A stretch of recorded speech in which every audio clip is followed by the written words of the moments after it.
Hi guys, it's Kathy. I hope you're doing well. Today we're going to go to Indiana to a chief judge in Indiana, which I always get excited when I record this. Oh, chief judge is going to be really good. No, she's very, very fair. Too fair for me. Way too fair for me. But this one, she does a really good job. So, here we go. Just buckle up. Just buckle up. Nothing dies.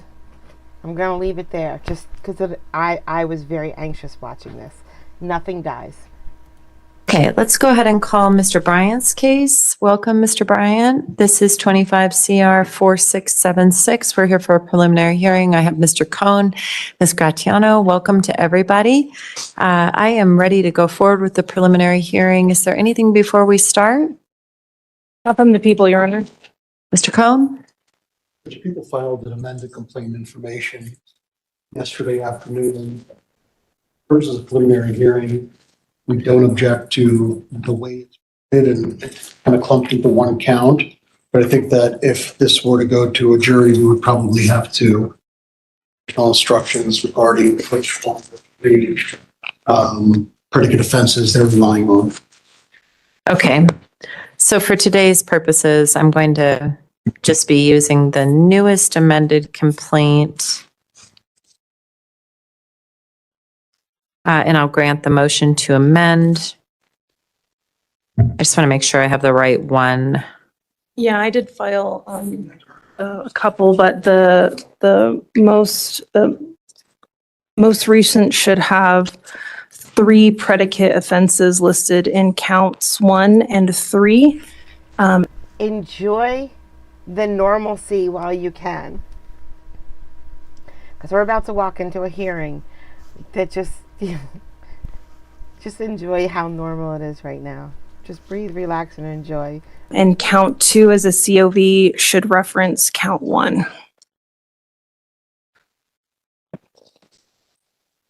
I just want to, you filed a few things, so I just want to make sure I'm absolutely clear that we're all working off the same information. Okay, so just for the record, I am granting the motion to amend the most recent amended CNI, and that is filed on February 10th. The second one that's filed on February 10th. Okay. Yes, Your Honor. All right. Thank you. Your first witness. Yes, Your Honor.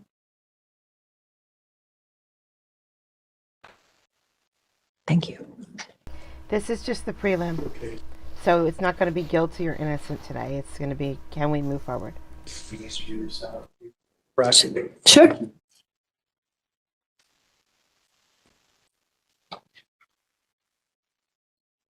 Your Honor, the people called Christopher Lobbs. Okay. And welcome, sir. If you don't mind coming around, I'll swear you in before you sit down.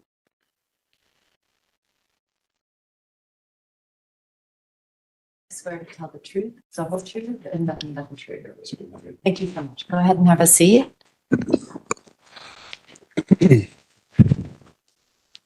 Whenever you're ready, Ms. Gratiano. Thank you, Your Honor. Good afternoon, sir. Would you state your name and spell your last name for the record? Officer Christopher Lobbs, Laabs. Thank you. Where are you employed? Colorado Springs Police Department, And how long have you been with Colorado Springs Police Department? 19 years. And what is your current assignment? Currently, I'm assigned to the Tactical Enforcement Unit. And were you on duty on October 15th of 2025? Yes. Were you associated with a call for service related to this case? Yes, ma'am. What was the general nature of the call for service? We got notified that there was a barricaded suspect inside a house refusing to exit. And did you respond to a particular location for that call for service? Yes, it was on Barricaded Grove, I believe, Barricaded Quail Grove. Okay. Is that in El Paso County, Colorado? Yes, ma'am. I want to take you to when you, what was your understanding just prior to arriving? Had officers announced themselves and given commands to the barricaded suspect prior to your arrival? Yes, ma'am, they had. Okay. Multiple commands? Yes, ma'am. When you arrived, did you observe multiple commands also given to the barricaded suspect? Yes, I heard multiple commands. And just I just wanted to, my dearest wish is just to barricade myself in a house with enough food and everything that I don't have to go out. So I get it. I get it, sir. I understand. to break that down, what are those kind of generally those commands? The commands that were given include announcing that police are present, that they're not going to leave, that the suspect was under arrest, and there was also use of force commands given.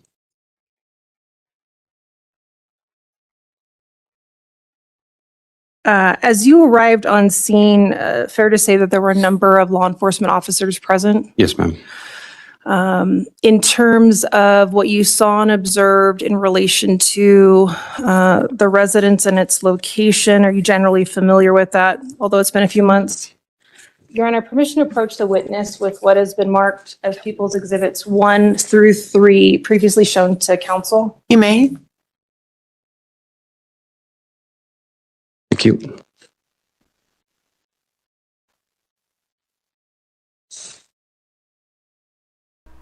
Do you generally recognize People's Exhibits 1 through 3? If you're really getting frustrated because of YouTube chat, Twitch chat is running fine. You don't have to watch through Twitch. You can watch through YouTube and just open up the Twitch chat, like pop out that chat. And if you're frustrated, it's just a way to get around it. I do. Are they from or depicting that residence on Gorgetted Quail Court Drive, et cetera? Yes, ma'am. And are they a fair and accurate representation of that address? They are. Your Honor, at this point, we would move for the admission of People's Exhibits 1 through 3. They're admitted? And permission to publish, Your Honor? You may. Sir, behind you, I've depicted People's Exhibit 1. And so just if you can orient us, when you responded on scene that day on October 15th of 2025, can you point out on People's Exhibit 1 where that residence is? The residence is the one that's circled by, or encircled by the square, the red square. And do you see a specific address for that residence? Yes, 7435. Gorgetted Quail Grove. Yes, ma'am. Okay.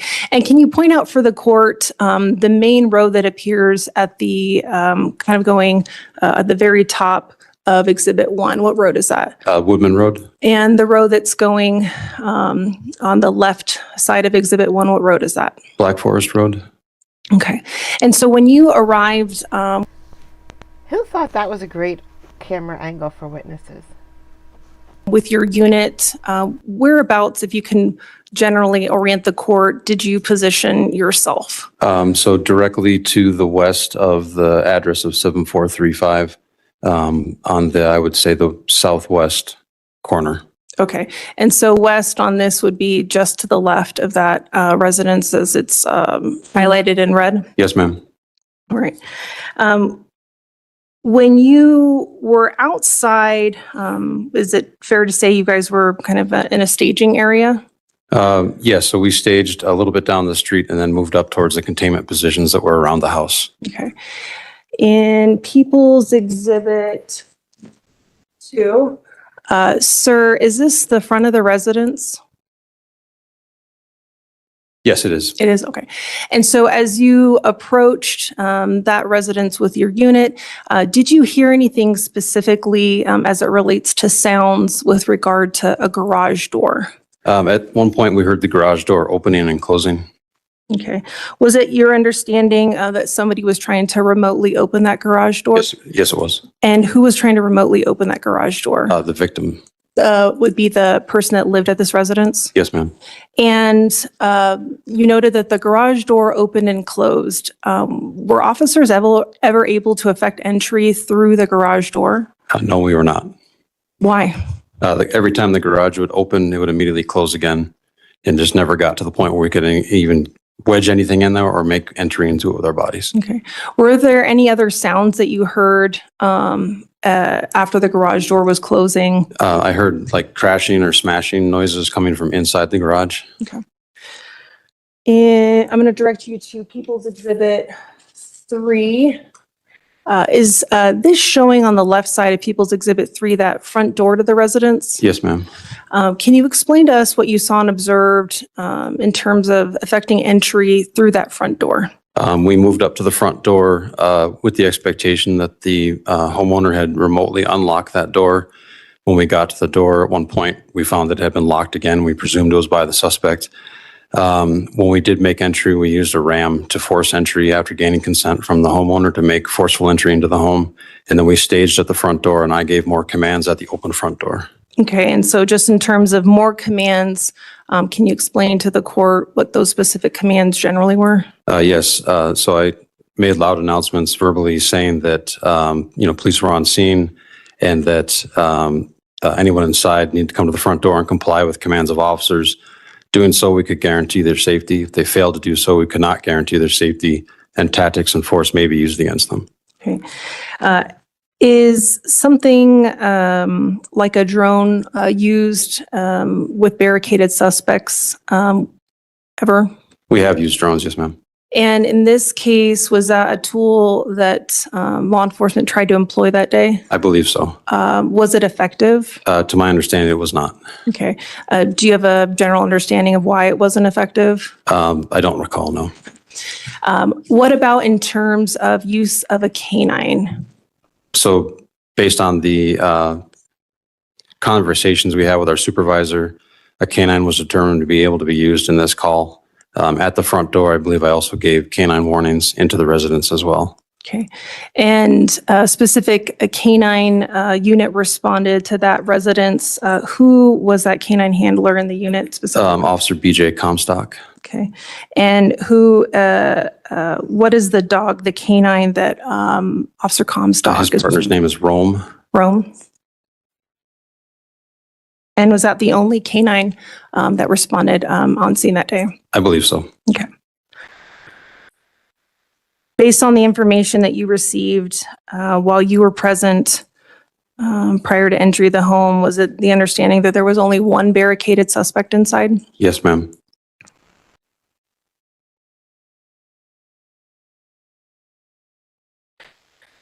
After multiple commands were given, a notification that a canine could be used, did Officer Comstock did you hear him give any commands as well?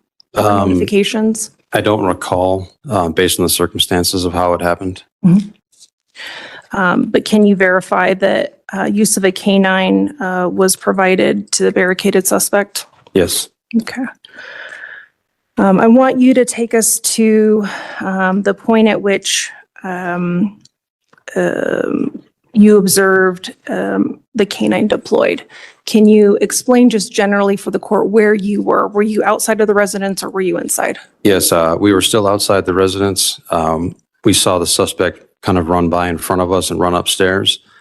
I called for a canine to come up. Unfortunately, my understanding was that I thought he was with us at the front door when in fact Officer Comstock was still back at the vehicle on one of the containment corners. So it took him a few seconds to get to the front door before he deployed. Okay. Once the canine was deployed, did you observe kind of what happened next? What did you hear? We'll start there. The canine deployed and conducted its search on the first level of the home, and then Officer Comstock sent the dog up to the second level of the home. Officer Alamo, Officer Comstock, and I staged on the stairs to respond in case there was canine contact. And I'm going to pause you there. And just for a frame of reference, when we're looking at this front door, is that your understanding of the first level of the residence? Yes, ma'am. Okay. And now you've referenced going up to a level 2. What did you observe is on level 2? Are those bedrooms? Is it a kitchen? What's up there? Level 2, I believe, had a kitchen and like a living room area. Okay. And so as you are observing the suspect or hearing the suspect run up the stairs, what do you hear and observe next? We hear like dog noises, that kind of have a large crash, and then sounds like what I would describe as like whimpering or yelping from a dog, leading us to believe the canine was in contact with somebody upstairs. Okay. After hearing that, did the canine return back down to the second level? No, we pushed up the stairs towards it. Okay. And then what did you observe next? At that point, did you observe the suspect? Yes, so when we came to the top of the stairs, it was Officer Alamo and I believe were first. We came around at the landing. I observed the canine coming towards us, and then I saw the suspect standing in the kitchen area. Okay. Did you observe anything in the suspect's hands? Yes, the suspect had a large, like kitchen knife, silvery with like purple and yellow kind of colors mixed into the metal on it or in it. Okay. Was the suspect given any commands with regard to the weapon? I believe Officer Alamo gave the suspect multiple commands to drop the weapon. Did it take multiple commands for the suspect to drop the weapon, the knife? We gave multiple commands. He did not ever drop the knife at that time. Okay. Given that the suspect didn't drop the knife, what did you do next? Knowing that Officer Alamo was up there with me with lethal cover, I transitioned to my taser and then deployed my taser, hitting the suspect, which caused him to fall over. Okay. Ultimately, did the suspect release that knife? Ultimately, yes, ma'am. And did it remain on that kind of kitchen area, we'll call it? I believe it remained between the kitchen and the living room area. Okay. At that point, was the suspect taken into custody by law enforcement? Yes, ma'am. Okay. Do you see that suspect here today in court? Yes, ma'am. He's seated to your right in the orange shirt. Your Honor, let the record reflect that the officer identified the suspect as the defendant. I will.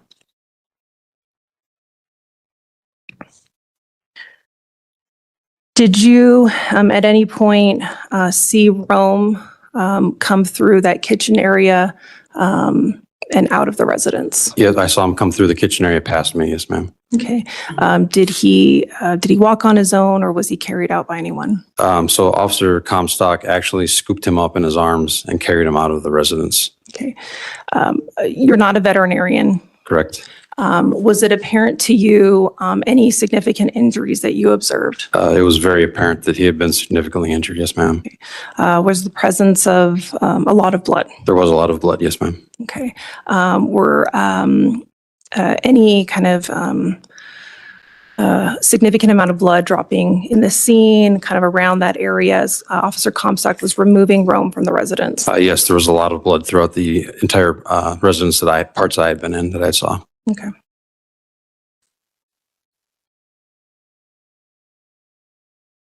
Your Honor, at this time, we'll pass the witness. Thank you. Cross-examination? I'm trying to remember, but I think this is when the train that's rolling down the track of logic takes a wild U-turn. Good afternoon, sir. Officer, you had talked about when you and your unit were trying to enter that the garage door would be opened and then the garage door would be closed. Is that right? Yes, sir. So what was happening at that time is that Henry, who was the owner of the house, was opening it remotely. Is that right? That was my understanding, yes, sir. And then at that time, the suspect who was inside was closing it. Is that right? That's what we presumed, yes, sir. And the same thing happened with the front door. The Henry attempted to unlock it remotely. Is that right? Yes, sir. And then it was locked by the time you guys got there. Is that Yes, sir. right? And the suspect was doing this in order to keep you guys out of the house. Is that correct? I assume so, sir, yes. Those are my questions. Thank you. Thank you. Any redirect? No, Your Honor. May this witness be excused? You may. Thank you so much. Thank you. I appreciate your time. Your next witness? Your Honor, we will next call Ed Crowfoot.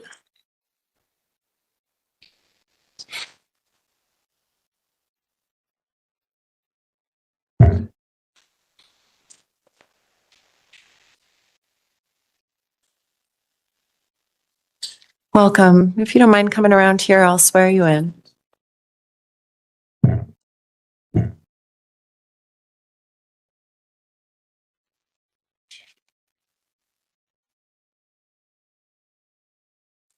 When you're ready, Ms. Graziano. Thank you, Your Honor.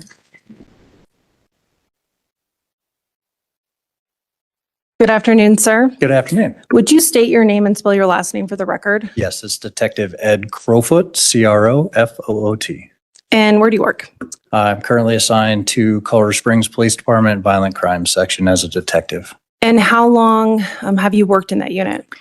I've been in the unit since January of 2017, and I've been a police officer with Colorado Springs for 18 years. Josh, the minute you said 15 years old, we all cringed and we were all like, now we're out. You're on your own. Look, we had to figure it out on our own. We didn't know what to do. We did it all wrong. Your turn. In terms of the assignment you received on this case, did you get to pick that assignment? Or was As far as, no, I did not. I was a part of the on-call homicide team and received a call-out notification. Okay. And your role as it relates to this case, how would you describe that? I was assigned to assist with processing the scene. Okay.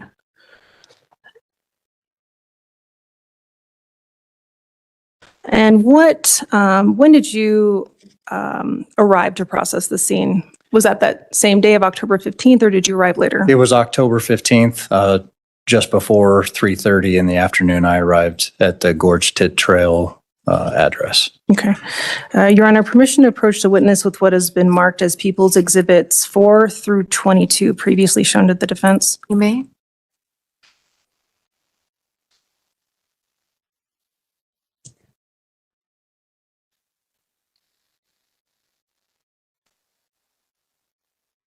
Sir, if you can take a moment to familiarize yourself with those exhibits and look up when you're done.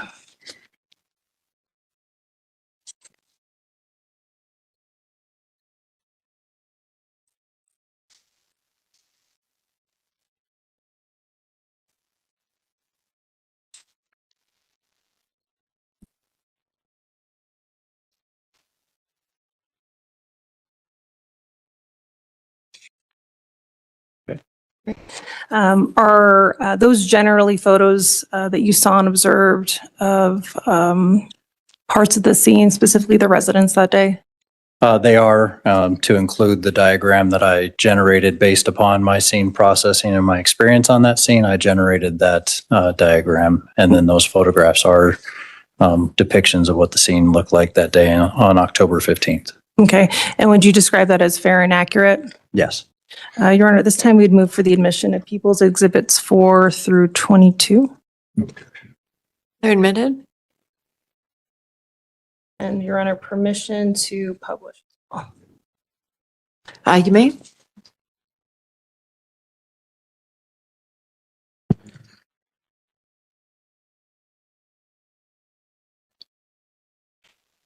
What we see in People's Exhibit 4, can you walk the court through each of the levels of the residence as you observe them? Absolutely. So on the left, you'll have the lower level that was at the ground floor of the townhome. Included the garage area, a mechanical room, a kind of an entryway that held around to a back exit. And then on the upper right corner was a set of stairs that go up to the next levels. Then the middle diagram is going to be the main living area. That's the second story of this townhome. That included a small powder room, bathroom, the laundry room, kitchen, dining room, and living room. Again, in the upper right-hand corner of that level is a stairwell that goes up to the third level.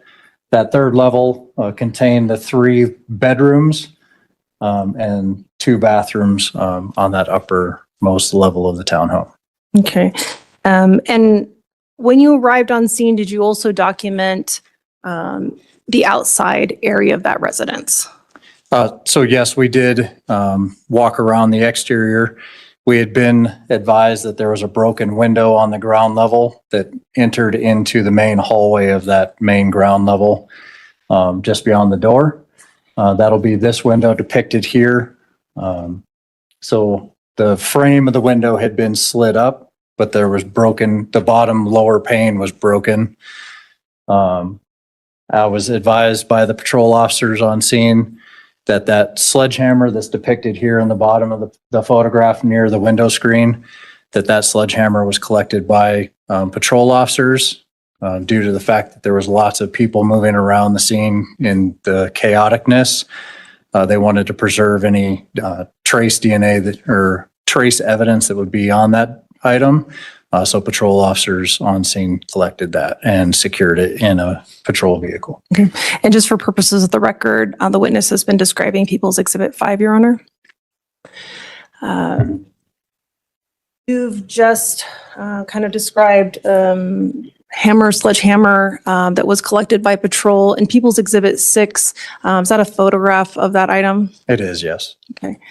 And People's Exhibit 7, like, can you orient us what this is showing here? So this will be the broken window from the inside, that main kind of entry hallway on the ground level. The lower frame has been raised up. So the broken glass is actually that lower level that was moved up. And then just to the left of the window is just one of the blood transfer stains that was located within the scene.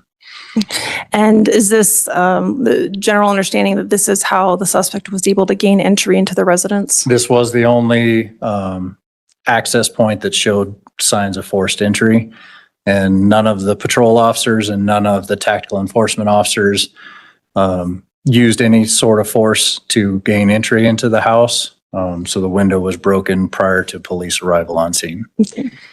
And I'm going to go back to People's Exhibit 4. If you can point out on this diagram, where is that window? Oh, and Your Honor, is there? Perfect. There's a pointer there. Can you point out where that window is that you've just been describing? Absolutely. So on the ground level, it would be right, this window right here.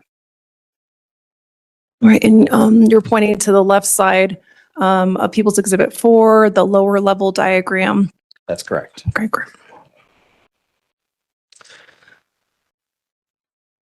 As you walked through the residence, did you, in terms of documentation that you did on that lower level, we'll call it, in People's Exhibit 8, I'm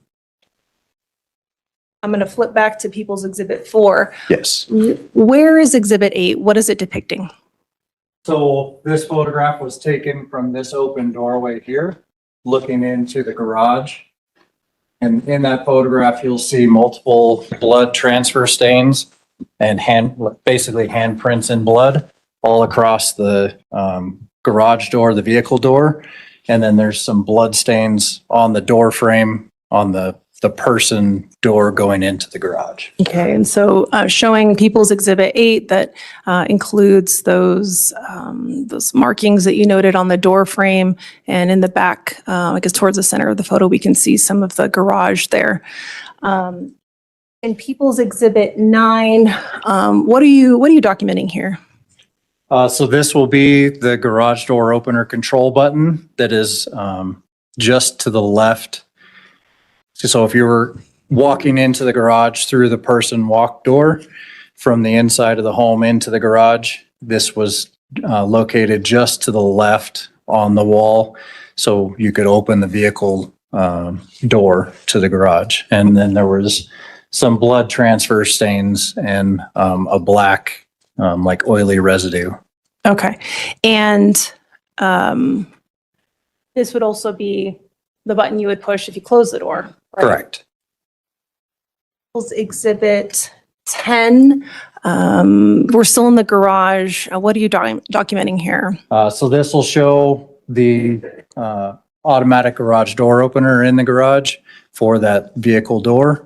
And it's been damaged, so it's kind of canted on the frame. And then there should be some like plastic light bulb shields that are not there and missing. And And I'll then- go to direct your attention to People's Exhibit 11. This is just a close-up of part of that you were describing. What do you see here that's significant? So again, there's some blood transfer stains that are left on the garage door opener and identified there by placard B17 for blood stain 17. Okay. Is there a large crack that appears through the kind of black plastic of that garage door opener? So this photograph does show the damage to the back of that device that has the plastic housing that's been cracked and damaged. People's Exhibit 12, you noted some additional markings throughout the garage that appeared to be blood. What are we seeing here? So these are transfer blood stains, some of which are shaped with kind of handprints in those blood stains, suggesting that somebody's bloody hand left those stains all through the garage area. As you move up from that lower level, we're now at the middle level, or what would now be called the second level. Is that right? Correct. Coming up through the stairs from the lower level to the second level, can you orient us in People's Exhibit 13 what this is depicting? So this is going to be a photograph standing as you look into the kitchen. Off to the right would be the kitchen. Off to the left would be the living room, and then a dining area behind the couch there in the living room. If you were to go immediately around the corner to the right, is the opening to the laundry room on this level. In the lower portion, to the middle of this photograph, you'll see some significant blood stains I can't see your post, JK. and pooling on the floor. There's some arterial spurt stains on the wall on the lower right-hand corner of the photograph. As you look towards the top of the photograph into the kitchen area, you'll see some of our yellow evidence placards. Those were depicting items of evidence within that area of the kitchen. Okay, and we're gonna, again, just going back to People's Exhibit 4, so you can illustrate for us on Exhibit 4 what you just described. Absolutely. So that photograph was taken from this area here, kind of near the number 28 blood stain and blood pooling on the floor. These would be those blood pools as I described in the photograph, and then these would be the yellow placards in the kitchen area. That photograph depicts this area. Okay, so the People's Exhibit 4, the middle main level and the lower left-hand portion of that main level square. Correct. Moving on to People's Exhibit 14, you described those placards placed for evidence. Can you walk us through some of the things that are noted here? Absolutely.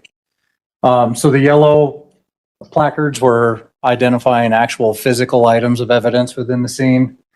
In this, placards number 2 and number 4 were multicolored kitchen knives. Near placard number 4 is kind of a clear fanned out plastic sheath that held multiple kitchen knives. It's kind of a plastic display that would have been placed on the counter. And that'll be this kind of clear plastic here. Then you have the 2 knives as 2 and 4. You had a clump of reddish colored hair, which matches Police Canine Rome's hair color as placard item 3. Placard 5 was a notebook that contained just handwritten messages and some blood stains. Okay. People's Exhibit 15, is this just a close-up of physical exhibit number 2? That's correct. Commas are important, JK. Because you're saying, at least not by Kathy Kelly, talking to Kelly. But what you don't know is my maiden name is Kelly. So my name used to be Kathy Kelly. That was my name. So what you just said to me was, at least not by Kathy Kelly. Like, it sounded for a second like my mom calling out my middle name. I'm like, oh God, I'm in trouble. I did something bad. JK used both names. I'm in trouble. What did I do? Correct. It's just a closer photograph of that particular kitchen knife that was placard number 2. People's Exhibit 16, we're on the other side, we appear to be on the other side of that kitchen area. Is this another physical evidence item for placard number 6? Yes, so this will be on the opposite side of the kitchen peninsula, kind of dining bar. Look at And their then pla- look at their dining. Okay, it looks like I gotta turn this way to match the. It looks like those are 2 seats at their dining bar with huge bases, like huge. Do you see the bottoms? See, there's 4 things at the bottoms. Are they the bottoms on the chairs? Because that would be very cumbersome to pull a chair in and out. Placard 6 is going to be a large kitchen knife that's multicolored, similar to the same ones found in that kitchen area. This knife had a significant amount of. I understand now. I think they're not the bottoms of the chairs. I think they're like more like bar stool bottoms, you know, like the thin flat that go up into one seat. Now that I look at it more, we need better pictures. Seriously. Dried blood, as well as significant amount of hair or stuck in the blood on the blade that also matched Canine Rome's hair. And again, going back to People's Exhibit 4, can you just point out for the court where that evidence item number 6 is? Yeah, so evidence 6 would be here at this placard along that kitchen island. Okay. We're almost done with the evidence portion, and then we hear all about what happened to Rome. Don't worry. And then we hear why this guy did this. Dude just wanted his husband. I mean, it's a love story. Moving on to People's Exhibit 17, is this a close-up photograph that was taken of evidence item number 6? It is, yes. Okay. And you described what appeared to be blood on that item. Is that kind of generally what we're seeing on that exhibit? Yes, so this portion of the blade was significant amounts of dried blood as well as hair that was consistent with the color and texture of Canine Rome's hair. People's Exhibit 18, this would be a close-up of that same physical evidence item number 6. That is correct. It just zooms in to where you can see the dried blood stains and the hair that's affixed to the blade but via the blood. And in terms of just documenting the various knives throughout the residence, is there yet another knife that's depicted here in People's Exhibit 19? Yes, so this will be a photograph taken by the rear exit on the ground level. And this is depicting placard item number 1 with a small kitchen knife here. This would be the back door in the middle of the photo that exits towards the back porch area.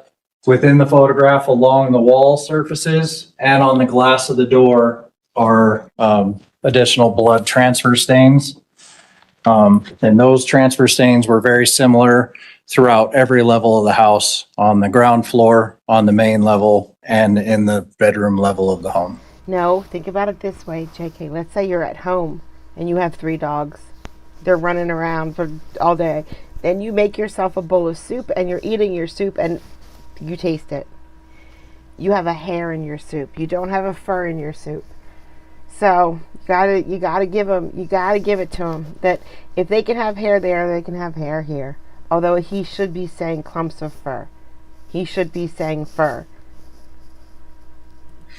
Again, orienting ourselves back to People's Exhibit 4, where is that door that you pointed out? So that'll be here on the lower level. And that's this door here and this wall here. So placard number 1 is where the knife was located. Then the individual blood stains here that are depicted in that photograph. And People's Exhibit 20, is it just a close-up again of that placard for item number 1? Yes, and this item, it was significant to note that there was blood stains on the handle of this knife. And these were transfer stains left on the handle of that knife. And then there was a small amount of blood on the very tip of that knife. Okay. Moving on to another area that you noted that there was another knife. This would be physical evidence item number 8. Correct. This knife was located on the third story of the townhome in one of the bedrooms. This was actually a bedroom set up to be like a home office. This knife was located on the desk just inside the door. And going back to People's Exhibit 21, just so you can orient us where that bedroom was. So this would be in the upper level. As soon as you come to the top of the stairs, this office bedroom is identified as bedroom number 2 on the diagram. Placard 8 is where it was on the desk just inside the door of that room. Okay. And People's Exhibit 22, where is this item found? So this is going to be the wallet and identification cards for Mr. Anthony Bryant. These were located in the master bedroom on the master bed and near placard number 9. Okay. And the person, as you observe, depicted in those identification documents, do you see that same person here today in court? I do, yes. Can you identify them by where they are seated in the courtroom? He's seated at the table with the orange shirt. Okay, Your Honor, may the record reflect that the detective has identified the defendant, who is to my right. It will. Or, in addition to documentation of the scene, as you walk through those diagrams, were you also tasked with getting any additional statements from officers that have responded on scene that day? So just before making entry to conduct scene processing with Detective Delcor, I spoke with 2 of the tactical enforcement unit officers, Officer Lobbs and officers. Oh, Shepley? Shepley, yes. Okay.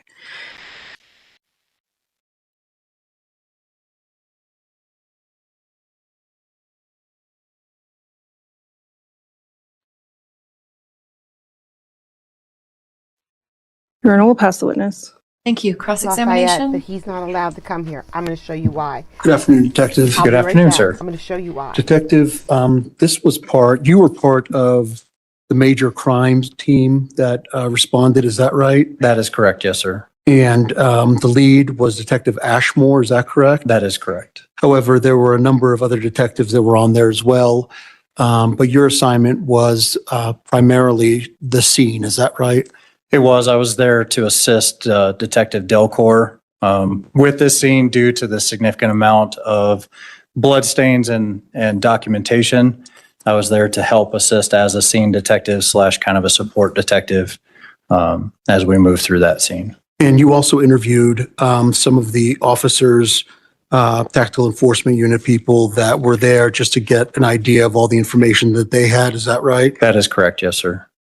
When you learned from Officer Lobbs that when the suspect was arrested, that he said, "All I want to do was see my husband," is that right? That was one of the statements that Mr. Bryant had provided to Tactical Officer Lobbs, yes. See? Love story. No, I don't have any cats right now. Lafayette's right there, but he needs to stay away from me. I don't even know how he did it. I made a cup of coffee this morning.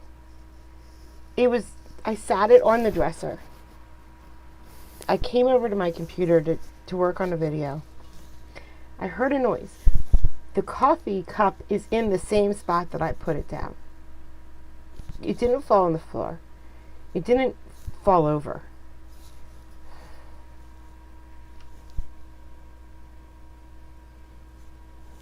Now this cup is hard enough to pick up as it is. Now it has no handle. And a normal person would throw it away because it's broken.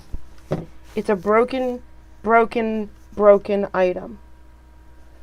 But you know what? I'm keeping it because I like this cup. And no, I can no longer pick it up with one hand anymore. I have to use 2. But it's a huge, gigantic cup I should be using 2 hands. This is worthless anyway. But the cat needs to leave me alone. I need time to mourn my loss. Oh, yeah. Guess what never crossed my mind? I just immediately jumped to my life is ruined, everything's broken. Yeah, I can super glue that. That's good job, chat. And he also said, I don't want to hurt you guys. Is that right? That was another statement I believe was made to to Officer Lobbs. And you're aware that Detective Ashmore questioned Mr. Bryant and he provided a statement. Is that right? I am aware that Detective Ashmore did speak with Mr. Bryant as to what that involved or included. I was not present for that, so I can't testify to that. If I may approach, Judge, with a transcript of that testimony, Yes. that statement. Objection, Your Honor. This is not the witness's report. He wasn't present for that statement, so I would object. He's testified to all kinds of hearsay. This is just another form of hearsay. Hearsay is allowed in a preliminary hearing. Yeah, I'm going to but- go ahead and allow it just to hear the Aaron. testimony. Aaron, no. This report is not allowed in this circumstance because this is not this officer's report. This isn't just hearsay. This is different.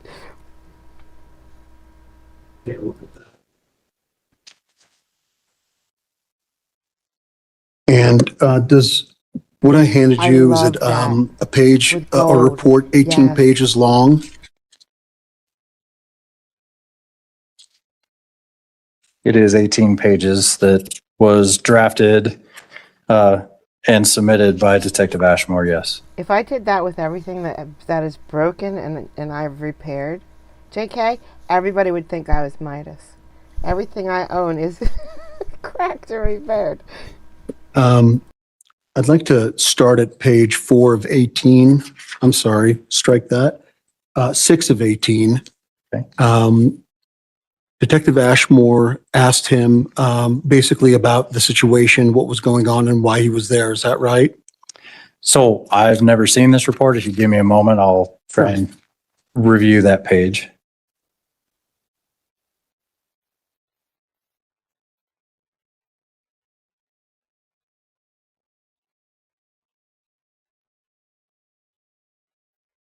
I know why I didn't think about superglue first. Because I can't handle superglue. My fingers stick to everything for 7 weeks.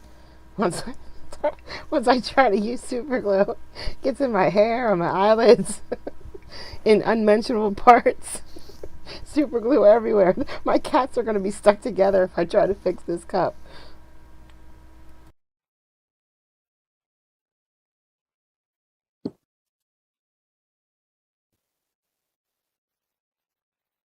Okay.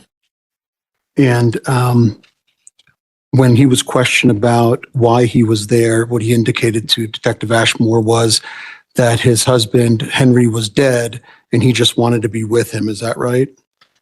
So he makes reference that he believes his husband, Henry, is who I believe he's referencing.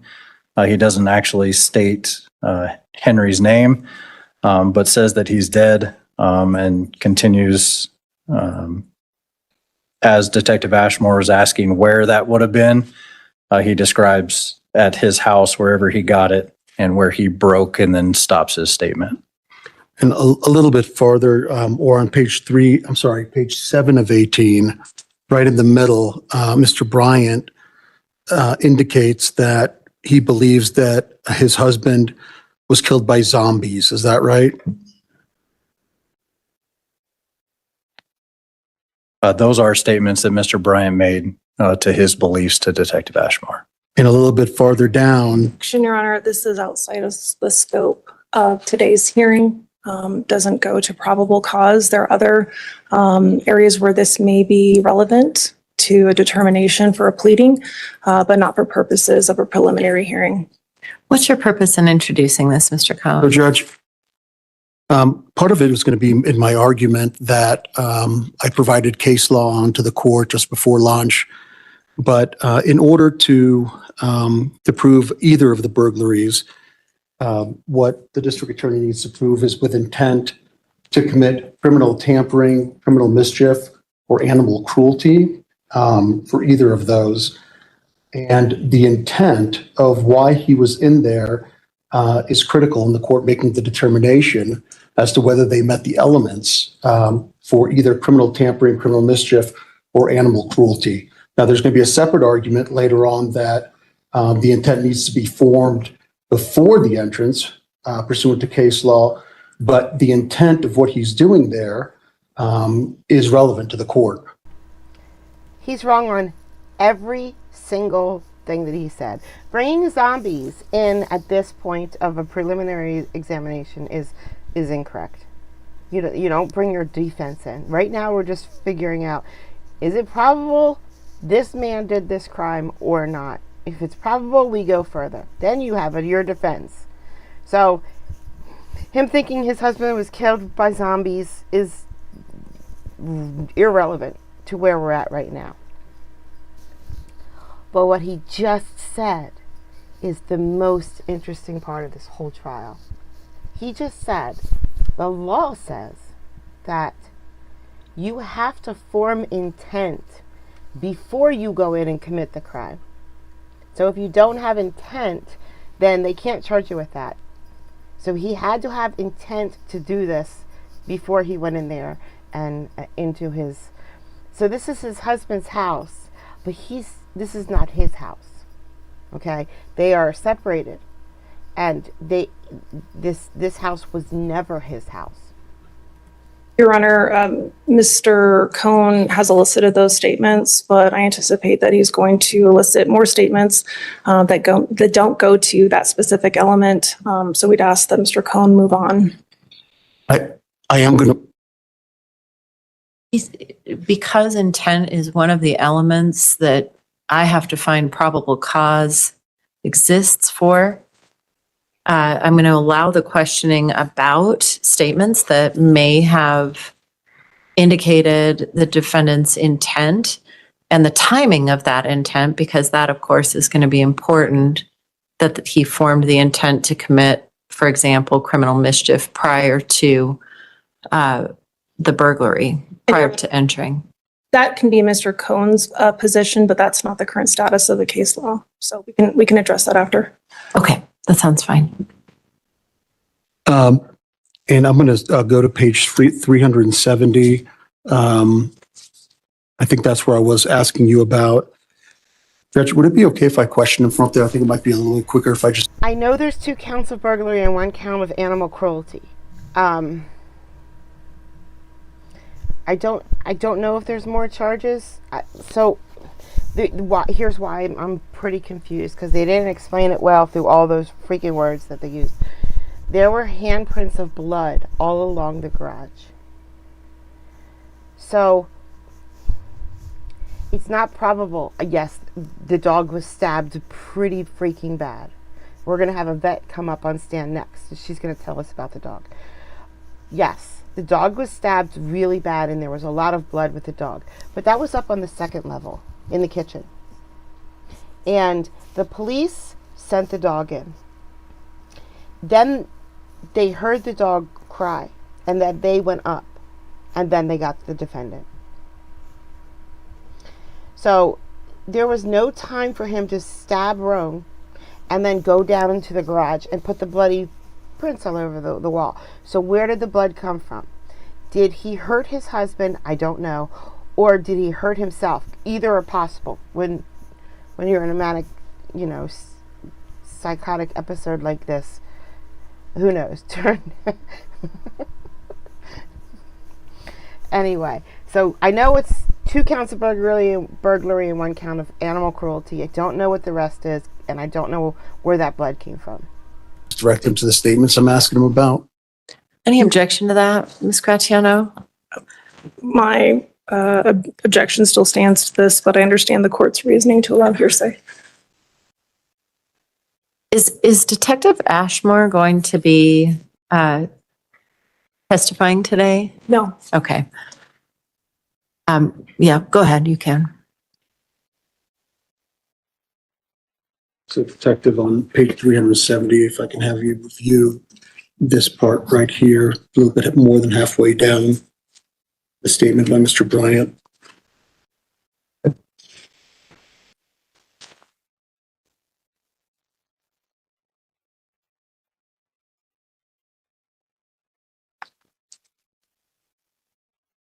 Okay. And again, he indicates, I just wanted to be with him, meaning his husband, we're supposed to die today, we're all going to die. Is that right? So he makes several statements talking about they were supposed to get divorced on October 28th. However, he believed the end of the world was going to be October 19th, approximately 4 days after this occurred, but says that he was wishing to be there, and further makes statements that he was breaking and entering to be with his husband. Thank you. And if I could have you turn to 372. Oh, I'm sorry, we don't have the same, you do have the same number. So there are the discovery page numbers at the bottom of this, yes. Detective Ashmore asked him, why'd you fuck up his house? Do you see that? Yes, sir. And Mr. Bryant responded, because I'm like, I didn't even get enough time. The cops are there and all I wanted to do was like lay down with Hank and I couldn't even fucking do that.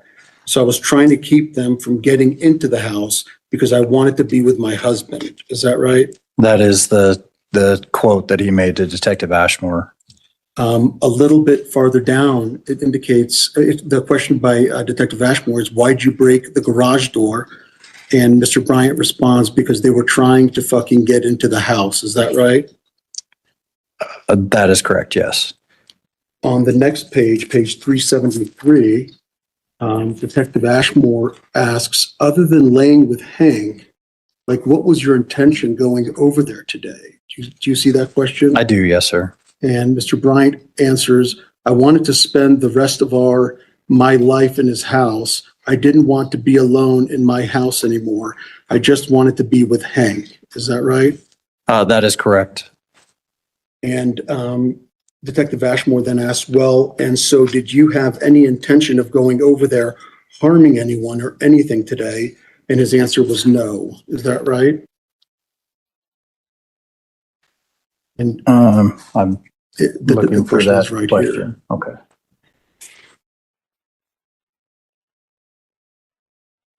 That is correct. So the statements of the transcript, but all of the indications are based on the statements we read or anything that you know in part of your investigation as a detective, is that he went over there because he believed that the world was going to end, right? So those were statements that he did make during the investigative process. We responded as police due to Hank making a call for service to the police department, indicating that Hank had left their common home together, moved into this location, and that Mr. Anthony Bryant did not have any reason to be at the house. And Mr. Hank Bryant was concerned and called the police from another location when he watched the video surveillance and identified Mr. Anthony Bryant in the home and told police on multiple occasions he was not supposed to be at that location.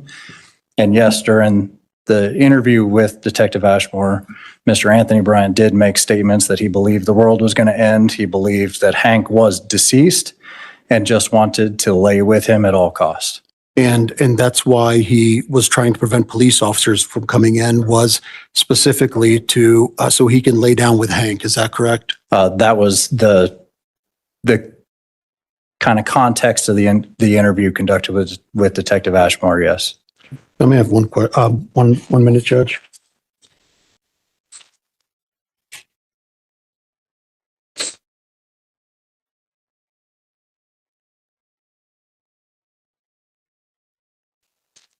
And those are my questions. Thank you. All right, thank you. Redirect? No, Your Honor. I like her. She's a good lawyer. We're just going to see if our next witness is out of testimony in another division yet or not. May this witness be excused? He may. Thank you so much. Appreciate your time today. Of course. And I do have a lot of other people we could pause for. Okay. Whatever the court wants to do. Why don't we pause for just a couple of minutes? We'll give our court reporter a break and we can turn on the FTR and just try to handle a few cases and then we'll come back in, okay? Yes, Your Honor. Okay, thank you. It's always so cute when judges think they can get extra work done while they're waiting on a witness. They never can. Maybe one case. They might get through one case, but no one else is ready. And because why would they be ready? There's a whole prelim going on. So it's just cute. It's like when new parents take their toddler out for the first or second time thinking they won't need an extra change of clothes or a 3. Solemnly swear to tell the truth, the whole truth, and nothing but the truth. Thank you. Go ahead and have a seat, please.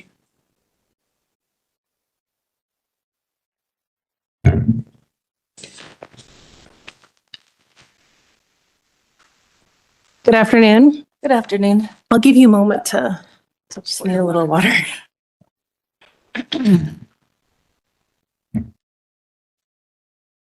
Okay.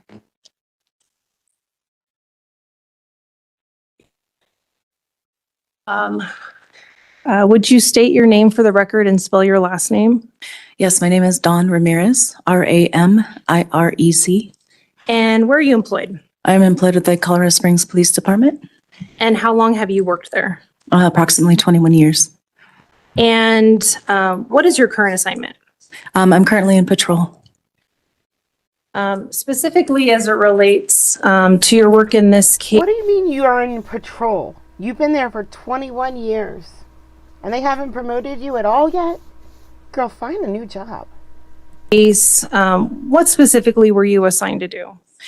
In this case, I was actually assigned as a detective in the homicide unit for CSPD. This was not my normal team, but I was called in to help on this case. Wait. What?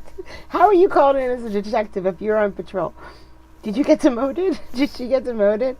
She must have got demoted. No, I don't know that. And sent to an animal ER care at 5520 North Nevada Avenue on October 15th, 2025. And what animal was receiving care there? That was our canine Roam, ROAM. Okay. In terms of your interactions with the veterinary staff at the hospital, did you get an idea of the extent of Roam's injuries as described to you? I did. Those injuries were given to me as, there were 3 major injuries. And we're going to take them one by one. Okay. To start, Your Honor, permission to approach the witness with what has been marked as exhibits 23, 24, and 25 shown to the defense. You may. Just to move this along, is there any objection to the introduction? Okay, those are admitted.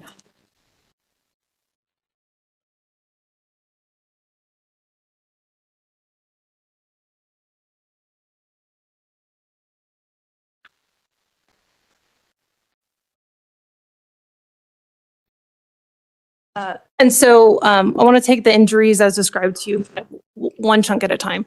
So can you outline the first injury that was noted to you by veterinary staff? Yes, so the first injury was a deep cut to the head that went through the face, kind of over the eye.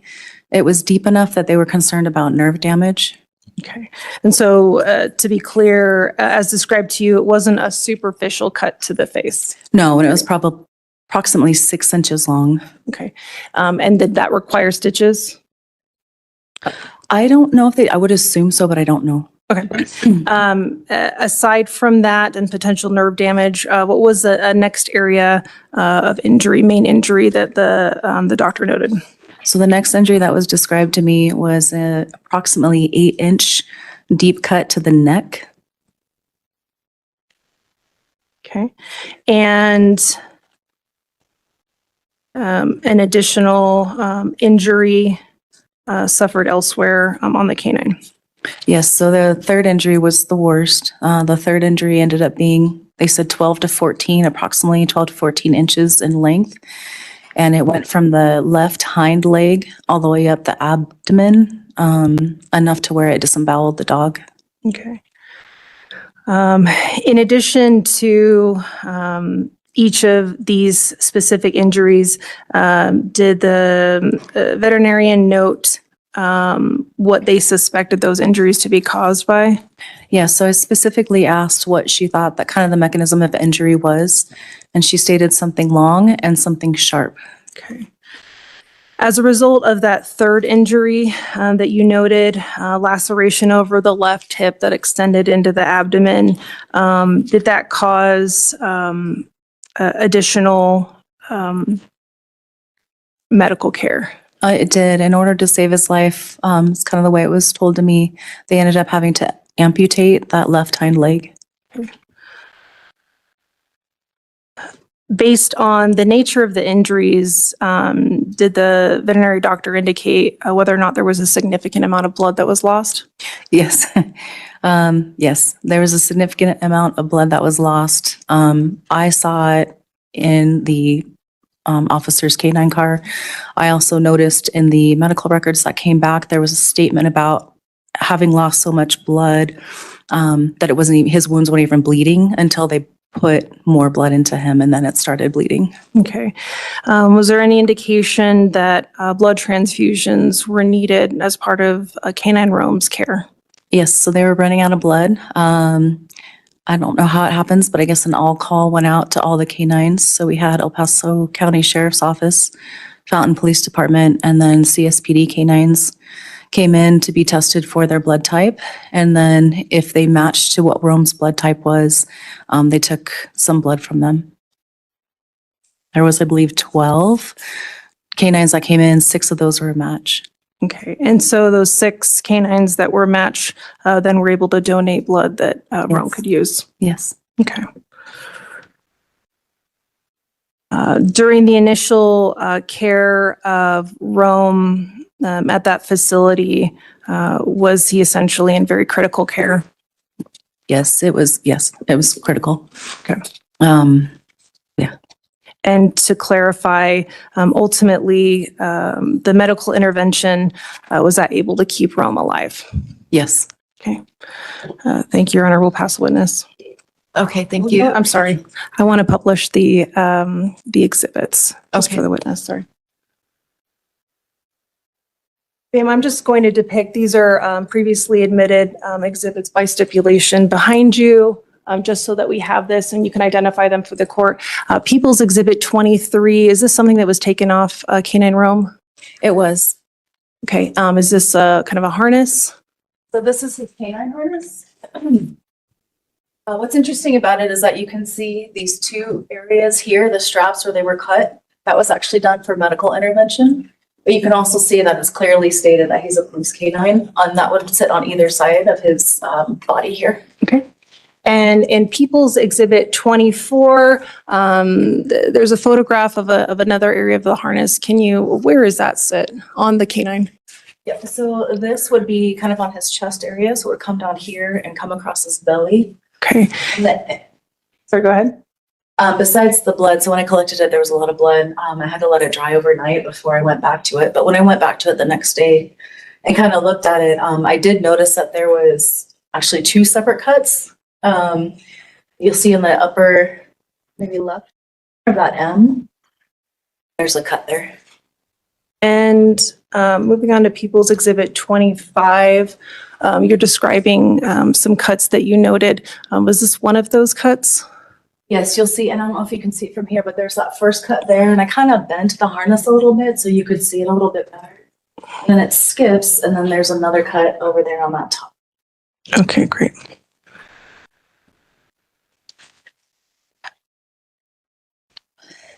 Your Honor, this time we'll pass the witness. Okay. And no cross. May this witness be excused? She may. Thank you so much. Thank you. Appreciate your time. Your next witness? Your Honor, the people will next call Ben Kaiser. Okay.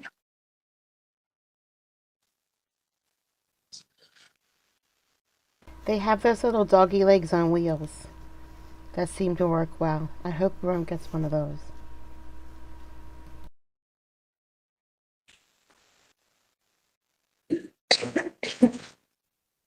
Welcome.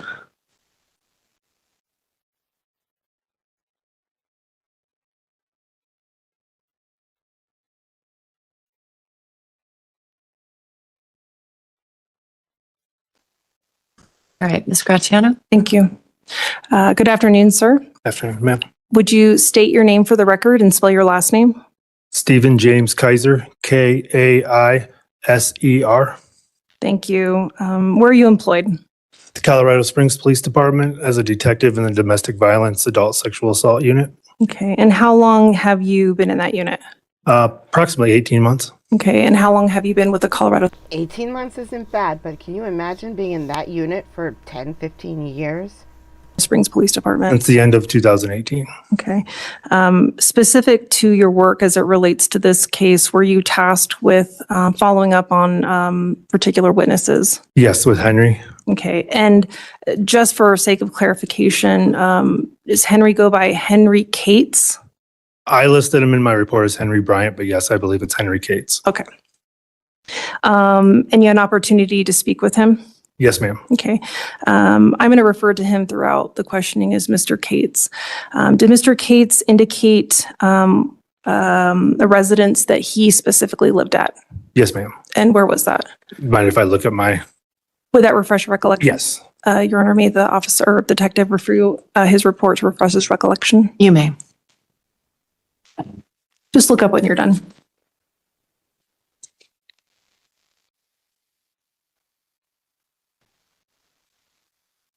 Ma'am. Okay, yeah. What was the address where Henry Cates noted that he lived at? Okay, is that here in Colorado Springs? Yes, ma'am. And did he indicate whether or not Anthony Bryant lived there? He did not, ma'am. Meaning, He did not live at that address. okay.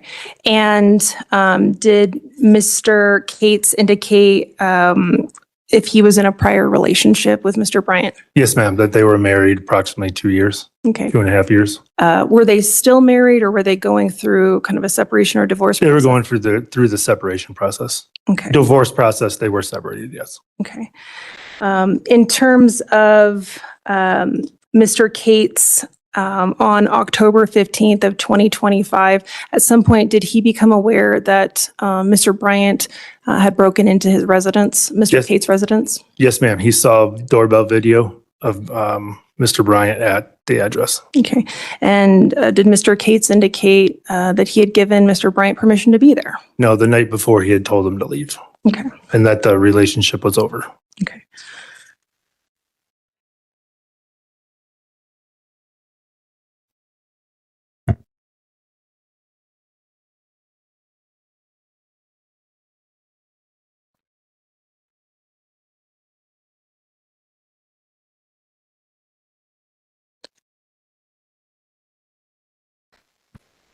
When you spoke with Mr. Cates, did he indicate that essentially after Mr. Bryant was arrested, if he was able to go back into that residence, specifically Mr. Cates being able to go back into the residence?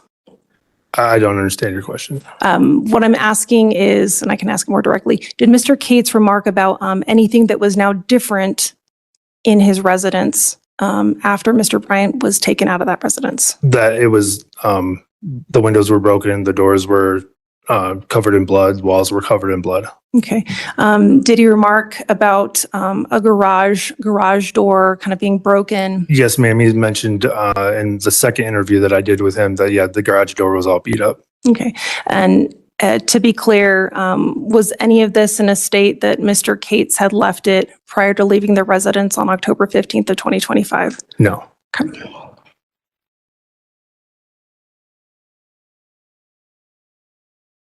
Your Honor, will pass the witness. Thank you. Any cross?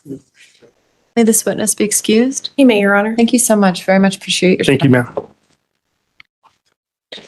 And your next witness? Your Honor, the people have no more witnesses. Okay. I always ask, Mr. Cohn, any witnesses? Okay, let me go ahead and hear argument then. Start with you, Mr. Cohn. Judge, I'm going to stay on the record. I was prepared to argue a couple of cases that I provided the court earlier.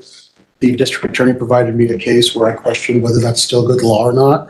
So I'm going to review that case. And if I do believe it is, then I may file a motion for the court to reconsider the probable cause finding, but I don't want to waste the court's time at this time. I appreciate your candor on that. Which case was that? The case that the district attorney cited. So she cited a case by the name of Larkin. I found one that is Wartena, Wartena. I didn't have a chance to look at it over the lunch hour, but I just found those cases, so I'm familiar with them as well. And the General Assembly potentially abrogated the law on that by statute, which is what I'm gathering from the Larkins and Wartena case. Is that right? That's what it's looking like to me, George. Okay. Any argument? Your Honor, I'm happy to answer any additional questions that you have, but the people's understanding of the present statute in Colorado, as well as case laws, that intent can be formed while inside the residence as well. That's what it appears to be, but I've been just glancing at the cases while I've been listening to the evidence today. So file a motion for reconsideration if you find that there's some reason to think otherwise, but I am looking at Westlaw at this time. The Wartena case, and I should cite that, 296 P 3rd 136, appears to stand for the proposition that the requirement of intent to commit a crime existing at the time of the entry has been abrogated by the General Assembly, and that intent does not have to be formed prior to the crime. Oh, that's a big deal. That's a big deal. We're going to see a whole bunch of different arguments coming up in murder trials and aggravated assault trials because of that. That's a big deal. That also is based on People versus Larkins, 109 P 3rd 1003. And that is Colorado Appellate Court Case 2004. And just for our court reporter, Wartena is Wartena. Larkins is Larkins. The sole purpose of a preliminary hearing is to determine if there is probable cause to believe that the defendant committed the crimes charged in this case and to bind this matter over for trial. We are here today on 5 felony counts. Count 1, first-degree burglary, which is a level 3 felony. The crime of violence attached to that. Count 3, which is second-degree burglary, also a level 3 felony. Count 4, aggravated cruelty to animals, a level 4 felony. And count 5, the criminal attempt to commit aggravated cruelty to animals, which is a level 5 felony as well. The people do have the burden of proving. That means he did not. I don't understand. He did not hurt his husband. Where did the blood from the garage come from? I don't understand. Probable cause, and that has to be established as to each element of each of those crimes charged. The court does view the evidence presented in the light most favorable to the prosecution. It was the first count. The first burglary count had something attached to it that counted as count 2. And if the evidence were to conflict, then I must draw an inference for the prosecution. Here, I do find that the people have met their burden to establish probable cause as to the charges. I find that the evidence regarding these charges is sufficient to induce a person of ordinary prudence and caution to a reasonable belief that the defendant committed the crimes charged in this case, and therefore I will bind this matter over for trial. So with that, would you like an arraignment, or do you want to set for trial? Requesting to address bond today also, Judge, but we are requesting an arraignment. Okay. Are you VRA on bond? Your Honor, the people are VRA on bond. Okay. I have a statement from Mr. Cates as well for the court. Okay, so I will set this for an arraignment if it's acceptable to everybody on March 11th at 9 a.m. That's my older sister's birthday.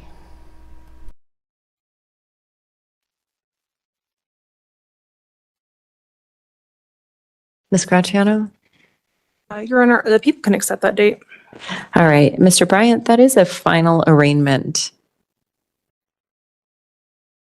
That's a final arraignment. What I mean by that is if you're not able to reach an agreement by that date, I will require you to set this for trial, okay? And bond? Judge, court heard a little bit about this. The court also has reviewed the probable cause affidavit and would incorporate into my request also the competency evaluation that was filed by the court or with the court by the state hospital.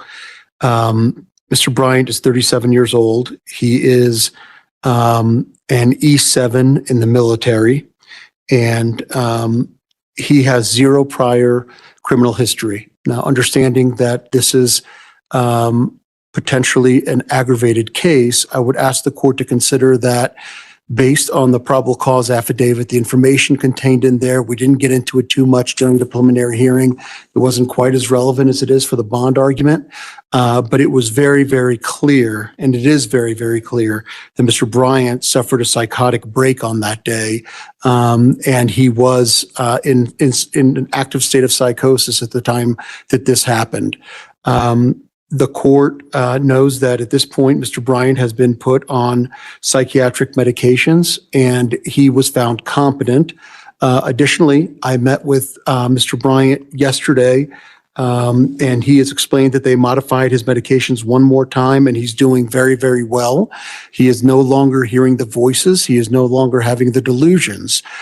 So what we're asking, Judge, is for the court to set the bond that's currently set in this is 20 times standard bond. It's set at $500,000. I understand that the people consider this aggravating based on all of the circumstances, and the court probably. I see this judge all the time, and she's fair, but she's very nice. She's more lenient than not. So when I heard this bail was set at $500,000, first off, it had to be set by a magistrate. I can't see this judge ever getting there, ever, ever, ever. Then I'm thinking, well, he didn't even hurt his husband. He seriously injured Roan. But I don't know how they managed to get $500,000 bond for this case when murderers don't even get that. Does as well, and we don't disagree that it's aggravated. However, a $500,000 bond is so far above a standard bond, which would normally issue in this type of case, considering that my client is in the military. He's also under military restriction if he's bonded out. But also, I don't believe that his family is going to bond him out until there is a plan for continued psychiatric treatment. They're not just going to let the military take over. Candidly, the military didn't supervise him well enough initially when they knew that this was an issue. So I'm not asking the court to rely on the military, but I am asking the court to rely on the statements that he is no longer suffering from psychosis. He has no prior criminal history, and he will continue taking the psychiatric medications. And we do not object to the court making that part of any bond as well. So what we're asking, Judge, is that the court reduce this bond to a still elevated amount of $25,000. And hopefully if he's able to bond out, then he will continue reporting to the court as necessary. I will tell the court he would probably be moving to California once he's separated from the military, but we would get permission separately from the court in order to do that. That man just made a pitch perfect case to the judge. This is not the standard bond. This is well over the standard bond. He's in military. He has no criminal record. He deserves the standard bond. That is a pitch perfect argument for this judge, for the chief judge. Thank you, Mr. Cohn. Ms. Graziano? Your Honor, I would note for the court that I have been in touch with the chain of command for Mr. Bryant, and at prior hearings where bond was addressed, it was made very clear that the military did everything that they could to adequately and safely supervise Mr. Bryant. Mr. Bryant chose to not take medications, to not be compliant, despite repeated efforts by his chain of command to ensure that he was kept safe, that he was complying with his medications. Frankly, the military can't provide the kind of supervision that Mr. Bryant needs. That's above really what they can do, what they're meant to do. But they have tried diligently to do so here. My concern is the nature, the gravity of the offense, and how violent it was. And it's very clear that whatever substances, whether prescribed or not prescribed by Mr. Bryant, have very significant effect on his behaviors. And that would be the people's concern. While he remarks to Mr. Cohn that he's in a stable place, every time he's been in a stable place before, he has always made the choice to get off those medications, which has led to significant behavior issues and no doubt significantly related to the events that occurred on October 15th of 2025. The bond is very high, that people understand that. But it should be. Canine was almost killed, had a leg amputated. That is a member of law enforcement. And we're very concerned about that. I do have a statement from Mr. Henry Cates, formerly Henry Bryant, that he's asked me to read to the court, Your Honor. Mr. Cates dated this February 9th. He states, this was not an isolated incident. It was the culmination of years of abuse. The defendant has been abusive towards me. Oh, I'm sorry. The defendant has been abusive towards me in various forms since 2024, physical, verbal, emotional, and mental abuse, as well as escalating dangerous behavior. On October 14th of 2025, he came to my home and threatened to kill me and 200 other people. I called the police that night. On October 15th of 2025, while I was at the courthouse filing for a protective order, he broke into my home. I reported assaults to law enforcement in June of 2025, documented on body camera footage and medical records at UC Health Colorado. I called police multiple times throughout 2025, reporting dangerous behavior. The system did not take me seriously until October 15th, when his violence became extreme and he broke into my home and acted upon his threats. The impact has been devastating. I am in therapy. I am hypervigilant. I struggle with anxiety, anger, and grief. I am not okay. He decided to break the law and now deserves to face the full consequences for those actions toward me and the public. The court must maintain the current bond at $500,000 and keep him in custody. He has dark triad tendencies. He is manipulative, controlling, and abusive. Do not believe what he tells you without verification. My permanent protective order permits contact only through your attorney, no exceptions. A woman from his defense team, not an attorney, violated this by contacting me under false pretenses, initially claiming to be medical personnel before requesting background information about the defendant. When I told her he threatened to kill me, she hung up immediately. I reported this incident to the district attorney. This violation demonstrates the pattern of manipulation continues. I need the court to keep me safe. Judge, if I can respond. To that part? Yes. There are no circumstances under which anybody on my team would have called and pretended to be somebody that they're not. I can tell you that I've worked with Ms. Kreck for 15 years, 10, 15 years. And there's absolutely no way that she would have called and misrepresented anything. I do know that she attempted to contact them as ethically we're required. Lawyers lie. When they talk to you to get information, they lie. They do ethically. Come on. Required to do in investigating a case, and he did not want to talk to her, but she did not misrepresent who she was. I'm not so worried about that. I am incredibly worried about community safety. I'm worried about safety for the defendant, and I'm worried about safety for Mr. Cates. and frankly for all law enforcement, given the circumstances of this case. Did you have something else you'd like to say? Your Honor, I just wanted to add that what Mr. Cates has conveyed to the people, I did let him know that Your Honor sets the condition of the protection order as it relates to this case. He has made the request that he does not want to be contacted by the defense, the attorney, or any members of the defense team.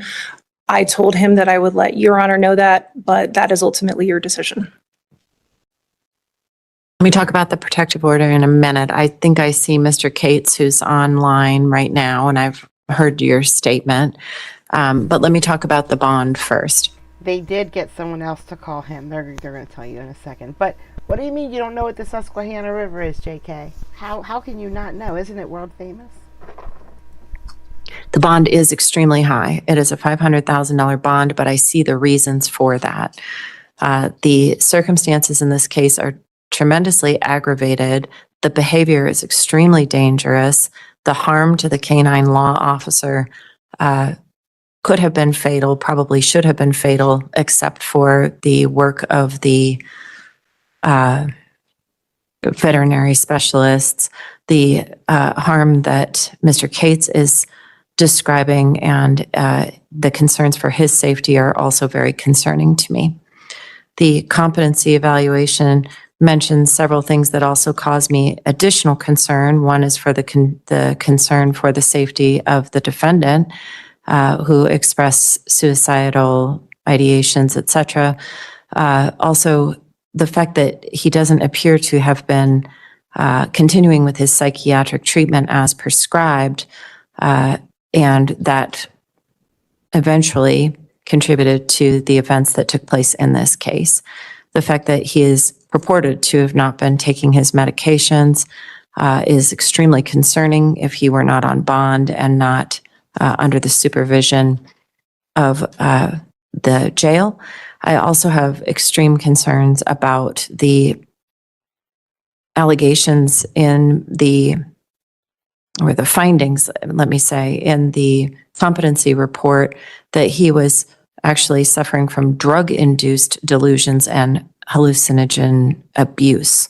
That also shows concerns about whether or not I can trust having the defendant out of custody, and I don't find that I can at this time.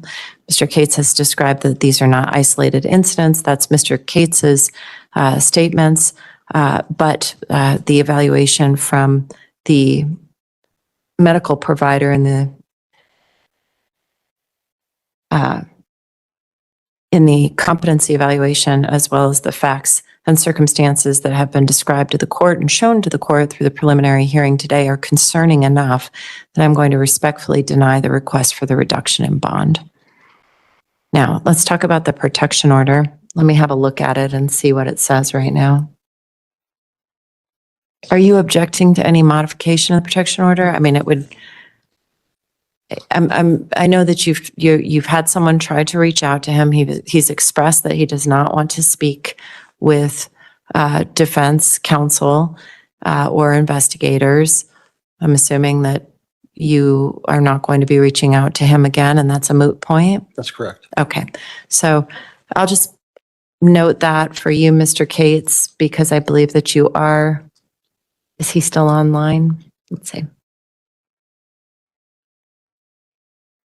Okay, Mr. Cates, the defense is not going to be reaching out to you.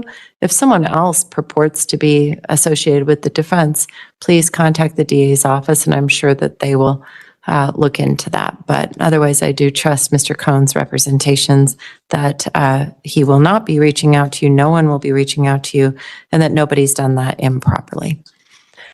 I just want to clarify the record. My investigator just indicated that it could potentially be our social worker who reached out to him. Okay, I don't believe she would have misrepresented anything as well. Okay. So I just wanted to add that to the record. okay, well, thank you. I understand nobody from the defense team is going to reach out to Mr. Cates. He doesn't want to be contacted, and we'll all respect that. Okay. I think that is it for this proceeding today. Is there anything else, Ms. Gratiano? Not from the people, Your Honor. Okay, Mr. Cohn? Okay, I appreciate it. Thank you, Mr. Bryant. I will see you in a month. And thank you, everybody else, for 500,000. waiting. Good job, Judge Aaron. Good job. Okay, listen, I'm going to move on to one more thing. I wasn't going to, but I put out a video today, which is really, really good. It's only 2 minutes long, but I only got 60 views. So no one actually saw it, but it's really, really good. So I'm going to play it here. I do have to pause it right in the middle at some point to say something, or it'll just look like the video that I put out earlier, and YouTube will get really mad at me. Is this it? And I don't have to do what you say, sir. That's 5. That's like saying you're talking from somebody else. So here we are again. Here we are, We're right? not able to get through your initial hearing. I'm not here for a murder trial, sir. I'm here for a possession charge. And I know pushed why on- you're here. pushed on a March 20th case that I have. All right, Mr. Clymer Broadway, put me. I'm holding you in contempt. Okay, that's fine, sir. I'm That's sentencing fine. you. That's fine. You're gonna see. You're gonna I'm see. sentencing you to 30 Listen, days in the Porter Dad. County Jail. Fuck you, dude. I'm sentencing you to 60 days in the Porter County Jail. Jail. How about you send me to the old Porter County jail that's right there? Because where I'm at is next to the LaPorte Airport, sir. Mr. Broadway, would you like me to add another 30 days? Why don't you add my name right, sir? My name is Jamie Clifford Broadway. Get that right. My name was changed when we We'll came add back from another the war, 30 sir. days. I've No, now you don't. sentenced you to 90 days in the Porter whatever. County Jail. Whatever. Once you've Stop served- the county, sir. That's LaPorte County. Okay, James Clifford Broadway, state, would you please set our record?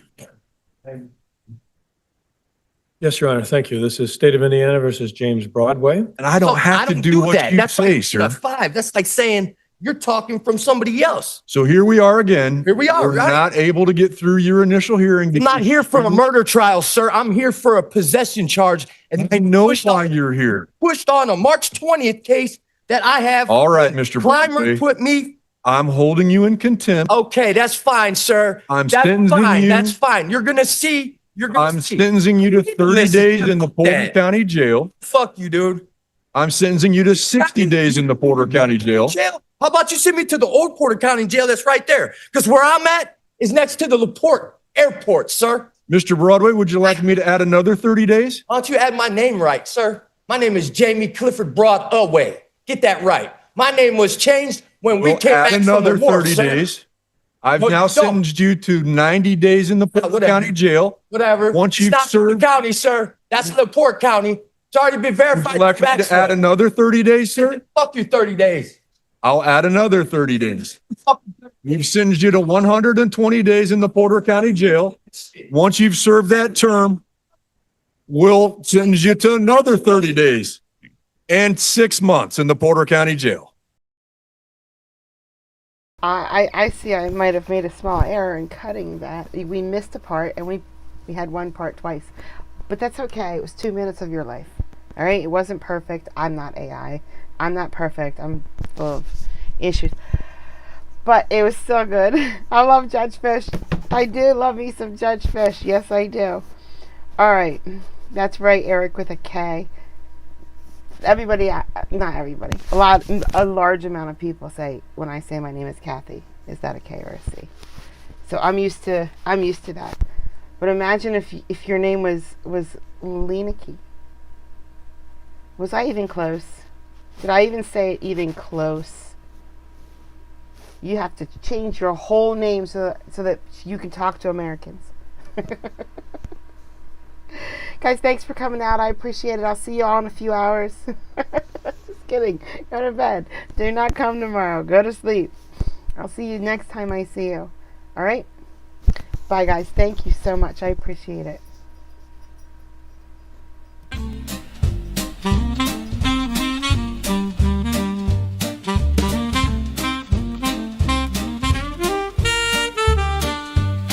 Well, I thought I'd write a happy song. I found a chat room where I belong. You don't know how much it means to me.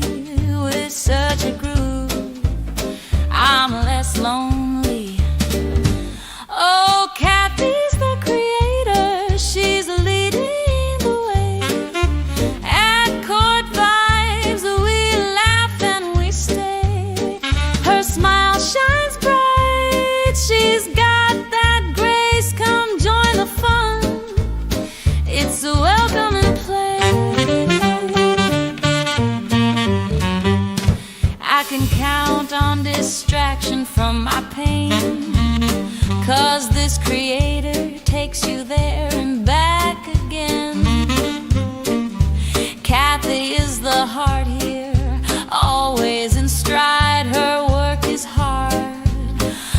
her joy she can't hide.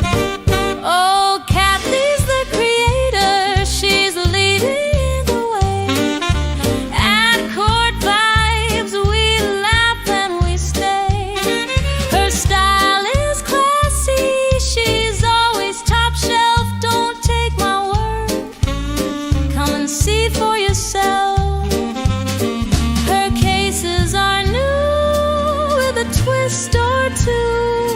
I really like them, I believe you will too. A little lifeline passed along in rhyme. Why don't you join us? It's a guarantee.